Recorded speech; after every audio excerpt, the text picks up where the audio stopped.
This is the Power Element Podcast, episode 82. All right, if you're new to the show, my name is Paul. I produce the podcast. I am a journeyman lineman by trade. And today, we're starting a special series of episodes recorded live at the 2025 Milwaukee Tool Pipeline event. During this event, we discuss everything from over 100 new Milwaukee products just launched to hearing firsthand how this showcase will benefit professionals in the construction and electric field. Today's guest, we bring back former guest Aaron Leblanc, but you may know him from his very popular YouTube channel as bobsdecline. In this episode, we discuss our thoughts of some Milwaukee's new products and how they will benefit the working field, the impact that social media and YouTube has on upcoming workforce, and even some of the obstacles that come across with going cross-platforms. All right, we'll get to the show, but first, our promotional partner. Only one today, you guessed it, Milwaukee Tool. Since the company began in 1924, Milwaukee Tool has led the industry in developing innovative solutions that deliver increased productivity and unmatched durability for professional construction users. Head on over to MilwaukeeTool.com or on Instagram at Milwaukee Tool for the latest and greatest. All right, do me a favor. If you enjoy the show, be sure to follow us on all platforms. Leave a like, comment, share to someone, or simply just tune in. Helps us bring more episodes just like this one, and we really appreciate it. Last but not least, I want to thank the entire Sturgeon, California workforce. Without you, this podcast would not be possible. All right, let's get into it. The Power Element Podcast, episode 82. Aaron LeBlanc, bobsdecline. Enjoy the show.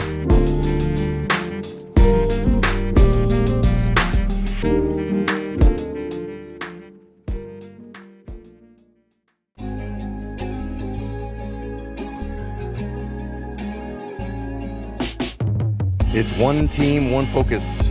Shane Mole, Group Vice President, Milwaukee Tool. That was his motto. Joined with Aaron LeBlanc. How we doing, Aaron? I'm doing good, man. How you doing? Man, coffee's good.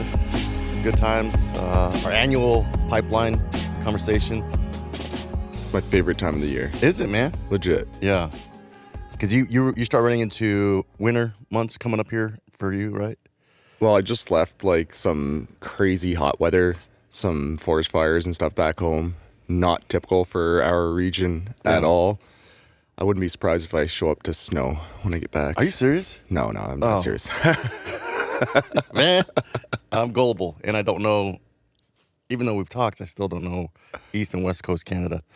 All right, first thing we always cover is your flight and your travel to get here, because it's always a shit show. There's usually a story. Yeah, so as I'm sure most people know, there was an Air Canada strike.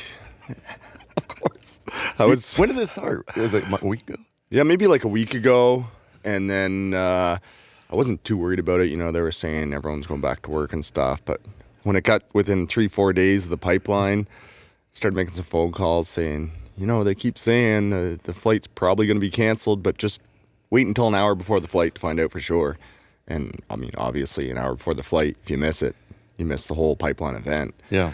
So I was trying to make arrangements, messaging the fine folks at Milwaukee. They made some alternative flights, which immediately got canceled an hour later. They say, yeah, no, we found a flight. And then an hour later, I get a text message from the airline. Sorry, your flight's been canceled. Oh, shit. So it got to the point where I was like, look, if you can book me anything, like any of the neighboring provinces, anything on the East Coast, like I'm willing to travel. And it got to the point where I was like, I might just start driving, man. Like I punched it into Google Maps and it said, your destination, you will arrive in 26 hours. And I was like, oh, that's rough. That's 26 rough. hours. But yeah. I was willing to do it. But so the day this all went down, I was sitting in traffic at a red light. And there was a police chase and very heavy traffic. And there was a woman driving a pickup truck that was stolen. Yeah, she hit me at very high speeds. So the option of driving down, it was no longer an option. So again, the fine folks at Milwaukee said, you know, whatever you can do, you want to rent a car, whatever. No rentals available because of the airline strike. A lot of people were renting vehicles for their travel. Oh my goodness. Went to all the rental companies. There was nothing. The damage on my car wasn't horrible, mostly aesthetics. Like they ripped down the whole side of my car, took off my driver mirror.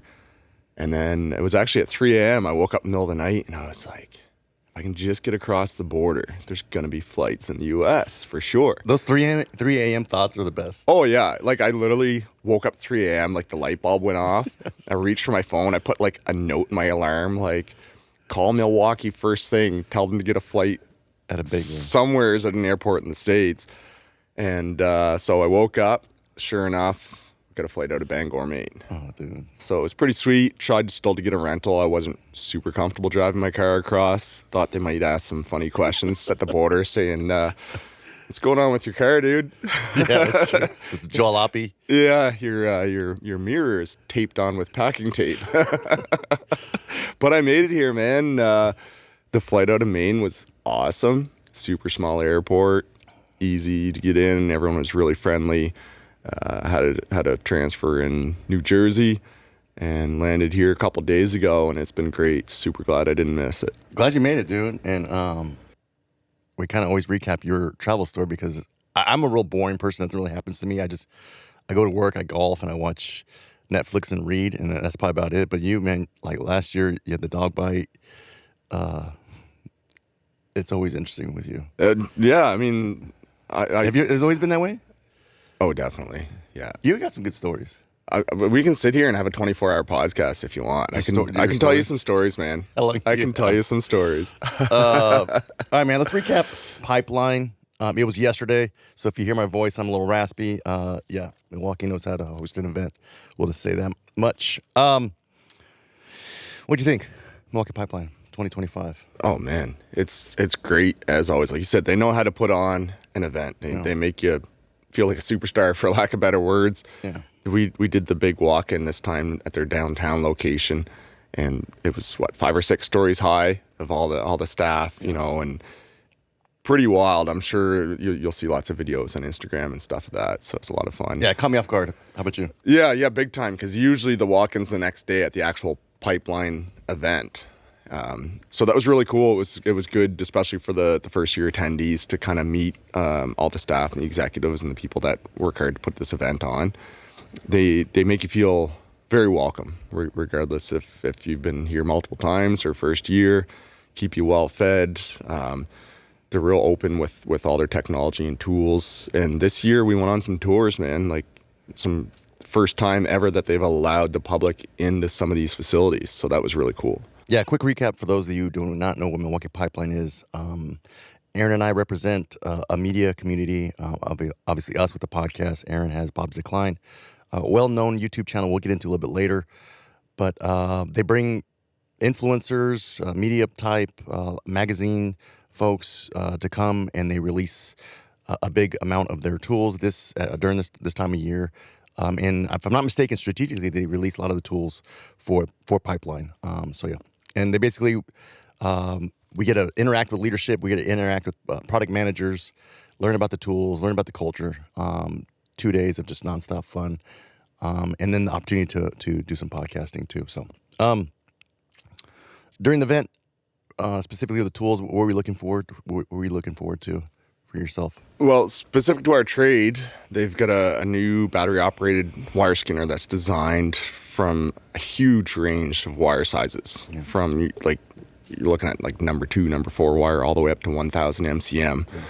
It's the only tool out there that has this range, because with different insulation sizes on wires, if you had an actual die specific to every brand of wire, every size, you'd have to have something like 267 different dies. A lot of dies. So this kit has, I think there's maybe 6 or 8 attachments, and I was actually able to try one out on a huge project we were doing back home, converting overhead power system to underground, running all 1,000 MCM copper lines.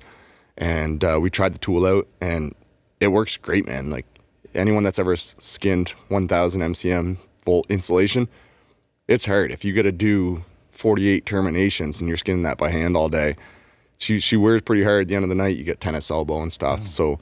So they have a battery solution for that now.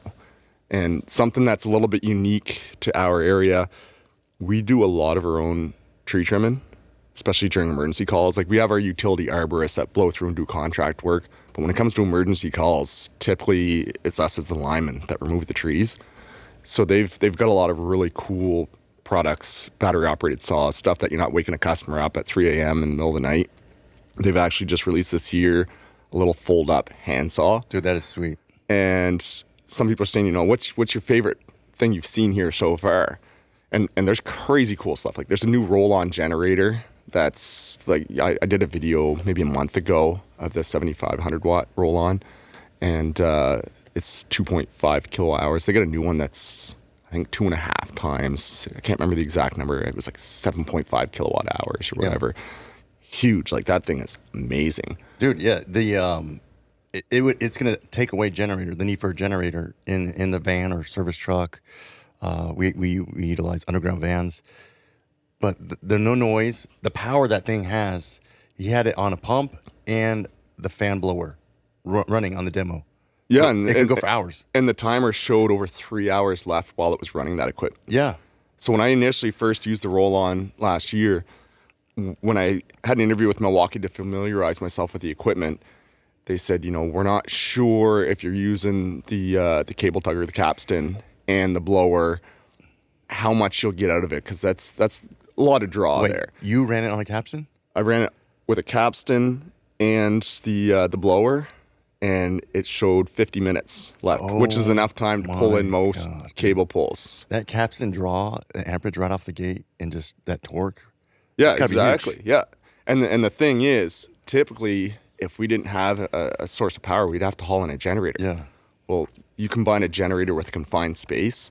Not good. Man, it's not good. And you'll see probably the most popular comment when researching this on other YouTube videos was the price. First, they'll say, I can go to the hardware store and buy a generator for X amount of dollars. But this isn't for a guy that wants to power up his lights at his camp in the woods. This is for utilities and tradesmen. It's a solution to, you're in a confined space. You cannot introduce carbon monoxide into the confined space where guys are working. Doesn't mix at all. So this thing here, you literally have a generator you can drag into a manhole underground with you, and it offers a lot of power. You can pull in 1,000 MCM cables with a capstan off a battery. It's cool. Yeah, low noise, very efficient.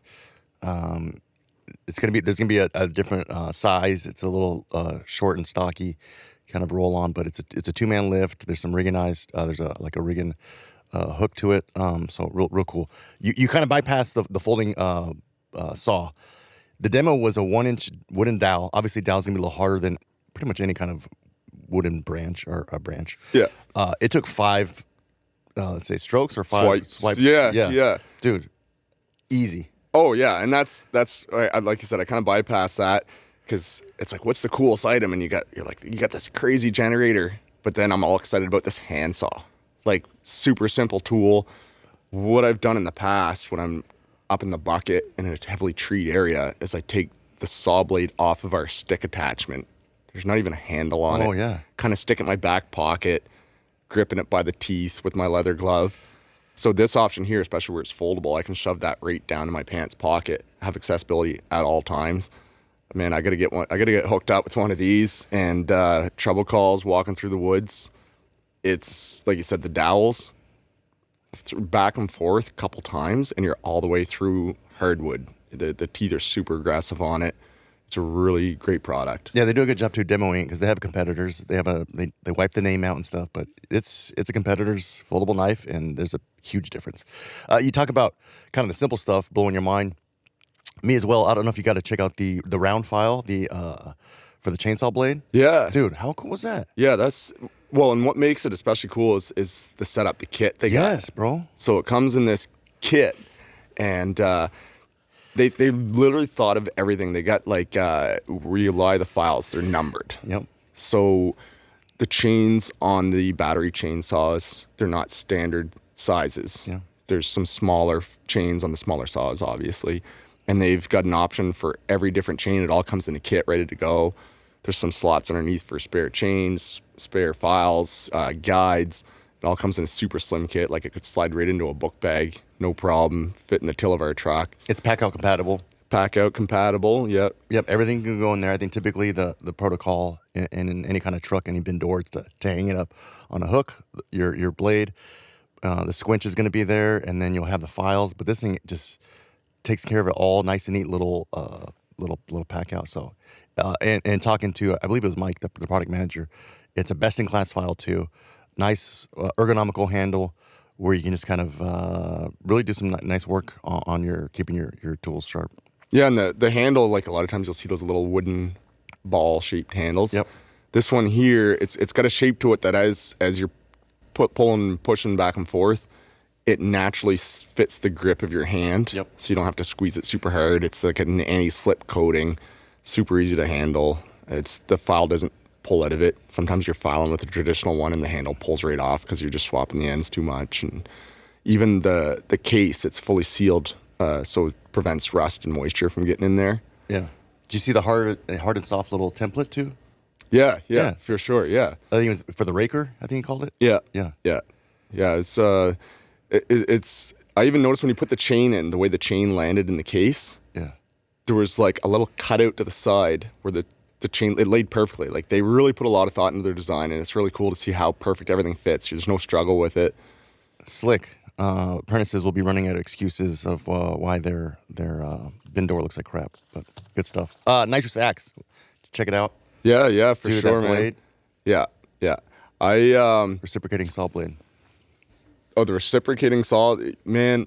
I've got the traditional axe blade, and I've seriously cut down probably 3,000 trees with that thing. So, funny story. I was over to a buddy's house once. He's like, "Man, can you come help me cut this tree?" And I showed up, and he had it started, and he was using a Sawzall, like just an old school Mastercraft plug in the wall Sawzall. And I teased him so bad. I was like, "Dude, you're cutting a tree with a reciprocating saw." So I show up with this chainsaw, and I was laughing. And that was quite a few years ago. So in our trade, in our area specifically, we have to have 2 guys on site to use a chainsaw of any kind. Yeah. So I've got a couple different reciprocating saws from Milwaukee, and I've got a few nitrous blades, and then the axe pruning blade as well. That saw, I cut a 24-inch tree. It was a softwood tree, but 24-inch with a reciprocating saw. So I was thinking back to my buddy cutting these little branches off and teasing him. Meanwhile, I was probably 2-hour drive from home. I called for backup, of course. I'm not going to show up and use the wrong tool for the job in our trade. I don't ever recommend doing that. In this particular case, the backup that was on their way got called away to a vehicle accident. So I called some more backup. They got called away to a house fire. At this point, like 3 or 4 hours went by, and I'm sitting in this customer's backyard chatting with them, being like, "Dude, I just got to cut this tree. It was super easy cut, but it was a massive tree, and I'm not gonna whip the chainsaw out. It's, our work procedures don't allow us to do that, so I got to follow for safety reasons." And I said, "Well, I got a reciprocating saw," and the guy kind of laughed. And man, I chewed through that 24-inch tree. It took about 15 minutes, and the diameter was longer than the blade itself, so I had to alternate from side to side. But I dropped that whole tree with a reciprocating saw. That's like a testimony. Yeah, it was awesome. So the demo was 2x4s kind of like screwed together, and there's probably 20 screws. They're parallel to each other, so it was kind of sandwiched between 2x4s. Cutting through 20 screws, we'll call it, like butter. Oh, yeah. And then cutting the wood after that. Yeah, so the nitrous blade, the one you're referring to, the teeth are a little bit less aggressive than the axe pruning blade. Okay, yeah, sorry. And it goes through the wood. When you hit a nail, it's like you'd think it would stop for a second or two to make its way through the nail. It was literally just like going over speed bumps with your car. Yeah. Like the thing did not slow down. The side-by-side compared with, I believe it was one of the older version blades too. It was night and day. The older blades, I think the biggest difference is by the time you get to the 20th nail, you'd notice it would slow down a bit. But these new blades, they don't stop, man. Yeah, this one, when you're wrecking out, you don't care. I could totally see it cutting a cross arm out. We have bonding on our cross arms, but you can just go right through that. Like there's any of our equipment in our poles, you're going through it. Oh yeah. Yeah, through Crazy, the staples, through the galvanized. Like, I've used those blades and cut through 3/4 inch anchor rods. Oh shit. Yeah. Dude, you don't think like there's a way to improve reciprocating saw blade, sawzall blade, the actual blade itself, and then bam, something even better. Like how much technology is in that little teeth, the tooth of that blade, dude? Apparently a lot. And I was chatting to them about, you know, the compounds of metals. Yeah. Like obviously you're changing the different, I don't know, I'm not a specialist in metals, but the mixture, the compound or the alloys or whatever. But it's not just that. They actually go down right to the very specific angles of the teeth and the positioning, and very slight adjustments make a huge difference. We saw that in their screwdriver bits as well to increase the strength. Just very little changes in shape to reduce torque shearing. Yeah. Good stuff, man. PPE, we got the new look sunglasses too, the wraparound. A little different from their standard safety look, so I think that's kind of a cool thing. People are gonna love that, man. It's almost got like the Viper look there with the sunglasses. Yeah, super trendy. Fun fact, I think some of us, the media folks, we got them before actual Milwaukee employees did. So I heard that. yeah, some shots fired. Did you check out the vacuums? The job site cleanup? Yeah. That separate. It had the one. Let's see. It's called the Nexus. Yeah. The separating of the filter. Yeah. Dude, that was wild. Yeah. That's. I mean, not really for my trade. Yeah. But I'm doing a big project in the basement right now. A lot of dust. Doing some framing, some drywall, stuff like that. Even yard work. Like, man, the technology of this vacuum. I'm gonna head down to the local Home Depot and just pick one up. Yeah, good stuff. Shifting a little bit here, we'll get to kind of what you do with your YouTube channel. But another cool thing, they had Mr. Jack was leading the conduit bender. So for our inside wireman brothers and sisters, that's pretty dope. We don't use that in our trade at all. But I was watching the guys use it, and conduit bending typically takes a little bit of muscle behind it. If you only weigh 90 pounds, you're gonna struggle. This one here, man, it was just like watching a movie. Just hanging out, drinking a coffee, conduits bending away. It was pretty wild. That was impressive. Bill mass-produced a lot of 90-degree 3-point saddles. It's going to be, I think, a game changer. Absolutely. Definitely. Anything else? Cut your eyes before we shift? No, let's do it. Shift away. Bob's Decline, YouTube, 148 subscribers, 393 videos, 29 million views. 148,000. 140,000 subscribers? Yeah, you said 148. Yeah, sorry, 148,000 subscribers. Just easy. Yeah, and you're a big TikTok guy. Yeah, I don't like TikTok. No. Why not? Because people just steal content on TikTok steady. It's horrible. A guy literally sent me a message the other day, said, there's a video of you on TikTok hooking up people for cash after hours or something. I'm not sure if it's true or not. I went through it. I tried to search a bunch of keywords. I couldn't find it. But there's a lot of stolen content on there. So just not to knock the people that use the TikTok platform. There is a lot of really great content on there. I feel my content on YouTube, when there is stolen content, there's software and there's a lot of help with YouTube support to minimize that. But yeah, when I got that message the other night, there was 6 channels that were started this week called Bob's Decline on TikTok using my logo, my videos. It's not me. So they're just trying to get the views, and then they'll monetize the views that they get from the stolen content? Exactly. And I came across a channel probably 6 months ago. It had 80,000 subscribers on TikTok and had a couple million views. Every one of his videos was all my content. They just screenshot it or screen record from YouTube or download the videos, whatever they do.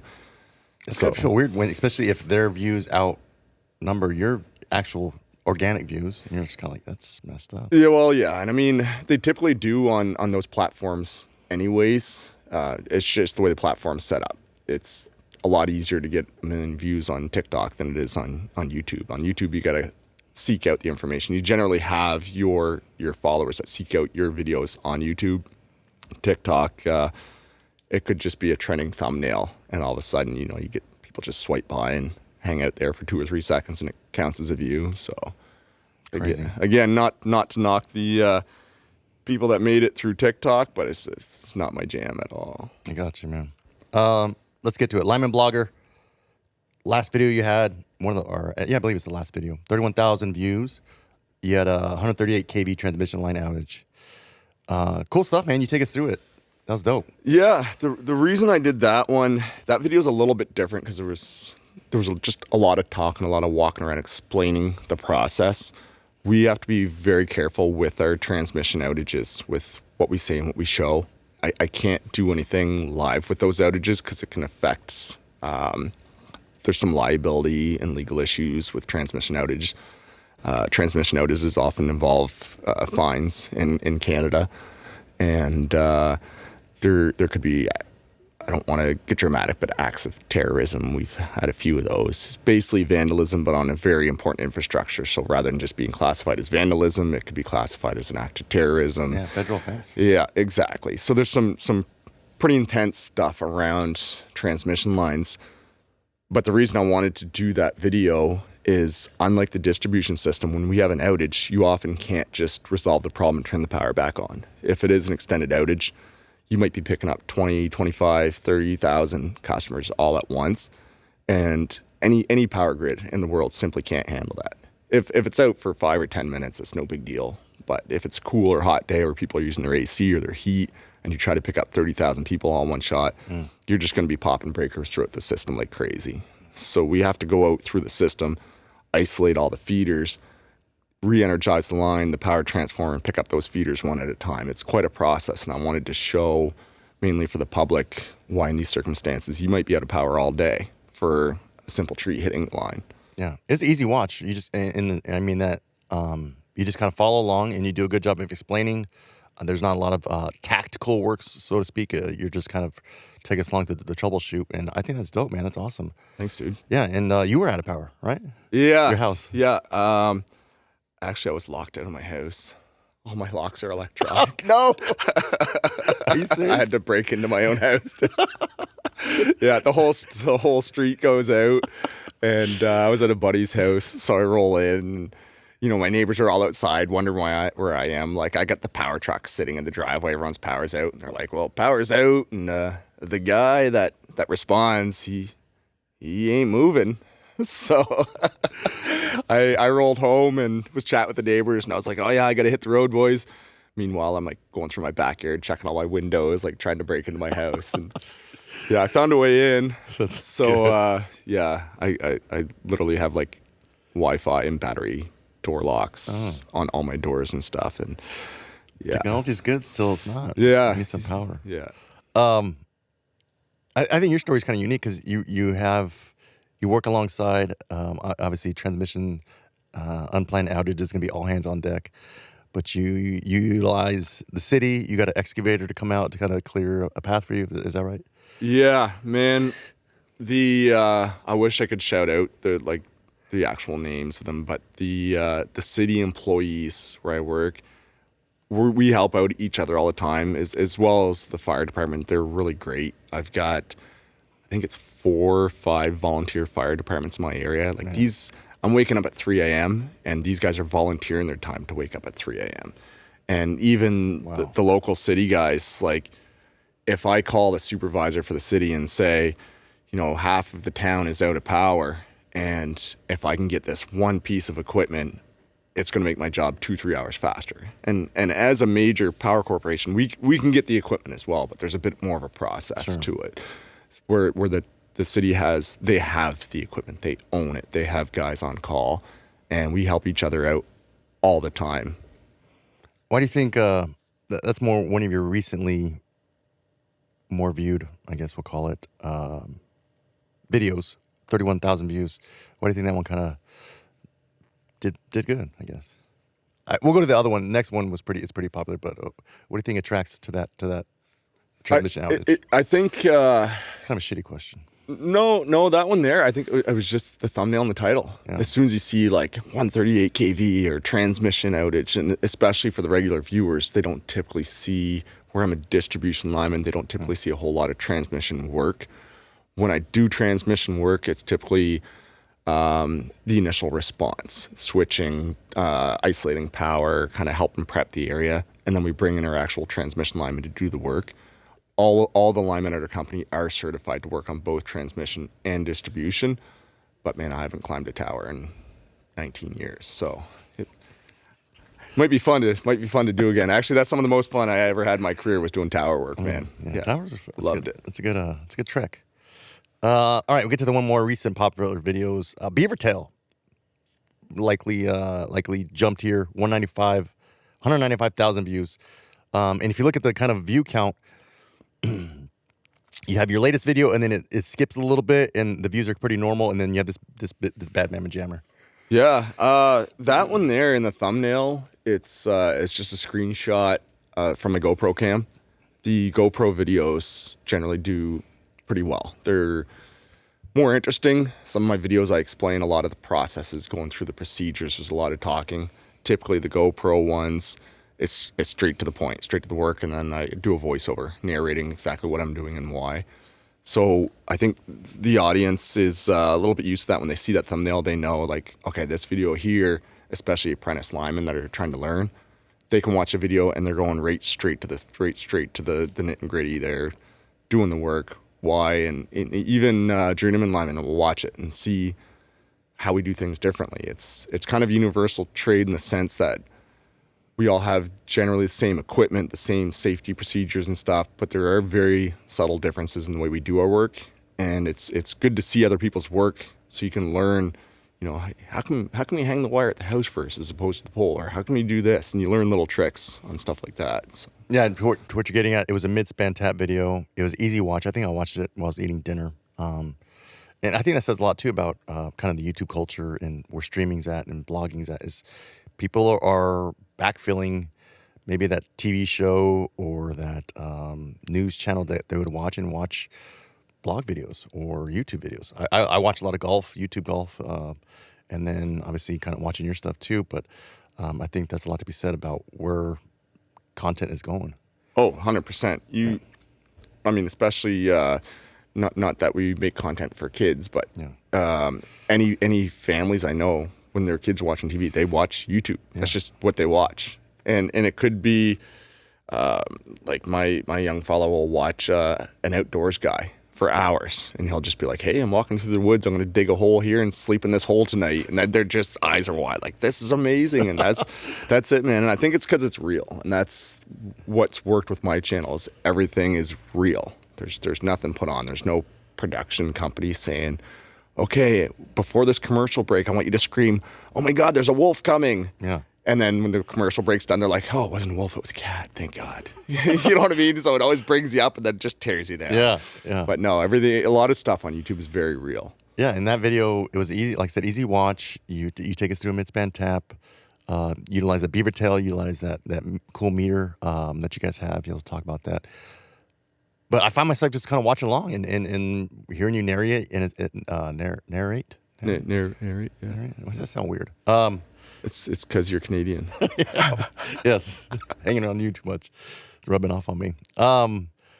Yeah, you take us through it, and it's a mental rep. Like, it feels like even if you haven't hooked up a service in a minute, you watch that, and it's like, all right, cool. Like, it was a little refresher. Easy. Yeah. And one thing, I started doing this years ago, but I used to kind of rehearse my narration, and for the last year at least, every one of my videos that are narrated, it's one take. There's no editing. And sometimes I'll rewatch it and be like, oh, I didn't quite get my point across, or I forgot to say this. But I leave it as is because it feels more natural. I think the viewers can feel that too. It adds to the realness rather than going through on a script. I'll watch the video through once and then just talk about what's on my mind, what I was thinking and why.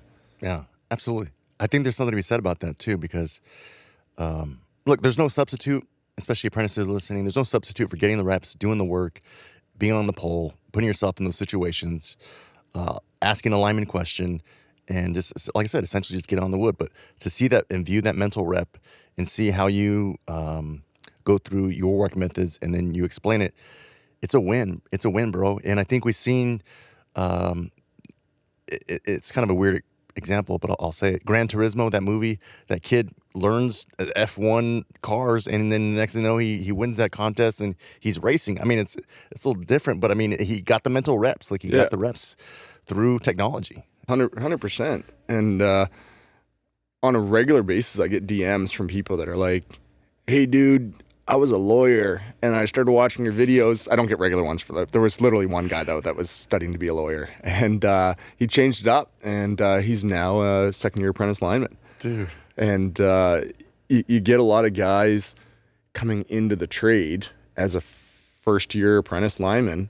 And then in school, they're like, all right, so this is a wire. This is your come-alongs. And they're like, yeah, I know. They're like, I'm already like block 2 in my head because I watch Bob's Decline. Yeah. No, yeah, that's smart. I mean, you could be an apprentice going to work. You could be like doing reconductor, backyard reconductor, getting those reps in, learning that, and then going home, having dinner and turning your show like yours on and getting another aspect of it and getting those mental reps and already kind of going through your library of 393 videos and kind of just learning more about the trade. Yeah, for sure. Easy watch and easy entertain. How much strategy are you putting into your thumbnails? Not as much as I should. Does it hit you like when you're watching the video? You're like, this is it right here. No, that's my biggest struggle actually is thumbnails, Really? Especially when I'm watching other people's channels and YouTube videos and stuff, and I'm like, oh man, that thumbnail's perfect. And I'm very pressed for time in general. Like, a lot of times I'll put in 80-hour work weeks. I travel. I've been doing some different roles within my company, so there's been a bit more travel. Went through a super tough year. Definitely not going to get into that, but went through a tough year. So I've got some changes in my personal life this year that's taken up a lot of time. And when I do find time to edit, oftentimes it's like, all right, I got to wake up. I got like 6 hours and then I have another commitment. I'll smash out the editing. And then once it's uploading, I'm like, oh man, I got to find a thumbnail. And oftentimes I'll just scroll through, grab a screenshot, drop it, maybe put a keyword or something. I think it would help if I put more work into the thumbnails, and I definitely see which ones do and don't work. Again, like the GoPro shots generally do. But yeah, there's not a whole lot of thought process in behind the thumbnails. They pretty much just get dropped, and it is what it is. Yeah, that's cool. But you definitely think a thumbnail adds value to that video? 100%. Thumbnails are one of the most important things, Wow. I think, when posting on YouTube. That's why. What about description? I think description for searches, keywords, stuff like that. No. It helps. But where my videos, it's kind of a really niche audience. So it's if anyone's looking up line work, they're gonna search the word lineman. Yeah. Or power lines. There's very few keywords. They'll generally all lead to my videos, regardless of the description. Biggest thing there, I like to give shout-outs where shout-outs are due. Sometimes there's, I've worked with companies in the past that have really helped out with stuff. And as we talked about, like the fire department, it's nice to recognize those situations. And something I feel especially important where there are sometimes some emergency calls, I want to make sure it's very clear that I only post videos where there's no loss of life, loss of pets, severe loss of property that isn't insured. So if you're watching my video and there's a house up in flames and you're like, oh my God, this is horrible. It's something I posted, they didn't lose so much as a family cat. Yeah, that's good. So that's all clarified within the description of the videos. And I feel, to me, that's very important. No, that's smart. And I think you do it with compassion and you do it with, the big picture involved in your videos. All right, man, let's get to wrap this up. What do you got planned? I know you got the Utility Expo coming up too. You'll be there, right? That's right. Utility Expo in October. I went a couple years ago, and it's a good time, man. Have you ever gone to Utility Expo? No, man. I go through telekinesis. Well, you're gonna have to go in person next year because 2 years, every 2 years. It's every 2 years. So yeah, the next event in 2027, it's huge, man. And there's a lot of anyone and everyone that's in the game has a booth there. Yeah. Whether like you go through the All-Tech section, and they have like a 2-story mobile office set up with like 50 trucks. You can go up in the air in the booms. 50 trucks, 50. That's a guess, but if I counted, yeah, there'd be at least 50 trucks outside. Probably, shoot. Yeah, Alltech might literally have 50 trucks. There's a lot. Damn. It's huge. I'm super pumped. And I've got some discount codes, actually, if you go through my channel. You remember it? You want to shout it out? It was Aaron 40, then Aaron 30. They're kind of dropping down as we get close. The Aaron 30 discount code expires, I believe it's tonight or tomorrow. But then it's going to be Aaron 20. So we're slowly winding down as we get closer. Nice. But if you go on any of my recent videos, and there is a post on my Instagram that has the codes. And as I mentioned, I think on my Instagram it has the Aaron 31. Once that expires, it'll be Aaron 20 for 20% off. But me and a couple buddies from back home are going down. Lots of people that I've met in the industry over the years are all going to be there. Milwaukee's going to be there. A lot of people that we've grown to know quite closely. So they're going to be there. So it's going to be quite a time. Anything you're looking in for particularly to see at the expo?